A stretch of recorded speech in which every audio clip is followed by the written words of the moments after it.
makapurdoy na ang pamilya sa akong asawa. Una DJ sa mangayo ko og katahuran nimo. Ingon man na sa imuhang mga tagasunod ning imong programa. Usapod ko nila. Usapod ko sa tigpaminawan sa imong programa. Nindot paminawon DJ Sam. Itago na lang ko sa pangalang Lee. Taga-Bohol ko og nagtrabaho sa usa ka 5-star hotel resort dinhilang sa Panglao. 44 anyos na ko ug kining akong i-share nga problema kabangahini sa akong kaipon ug sa iyang pamilya. Nagkauyab ming duha dihang 22 pa lang siya. Ako 30 anyos ko niadto nga tungura. 8 ka tuig pod ang among gap sa edad DJ Sam. Sa una okay pa kaayo nga among relasyon. Nag-ilaming duha na ako sa Middle East niadto nga time nagtrabaho isip driver. Dito siya sa Maynila po nagtrabaho ato nga time. Nakatigom na ko di siya Sam. Nipalit ko gyuta para among balayan. Kay para na ako okay na ko sa akong uyab. Siya na ang gusto na kong asawahon. Tuod man gapagama kog balay, igo-igo ragod pod ang kadakon di siya Sam. Tapos na idwa ka kwarto. Wow. 8 pud ko katuig DJ Sam nga gaantos og panarbaho sa abroad. Hangtod nga naka-decide nami nga di na ko mobalik pa.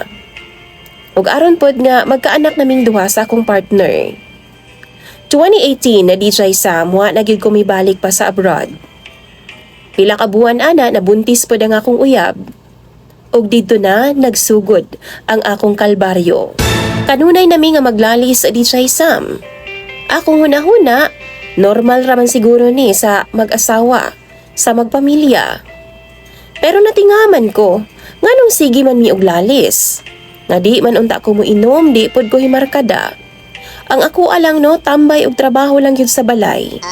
Pero permanente na jud ang among lalis. Kung huna-hunaon DJ Sam, babaw ragid kaayong mga butang ang among ginalalisan.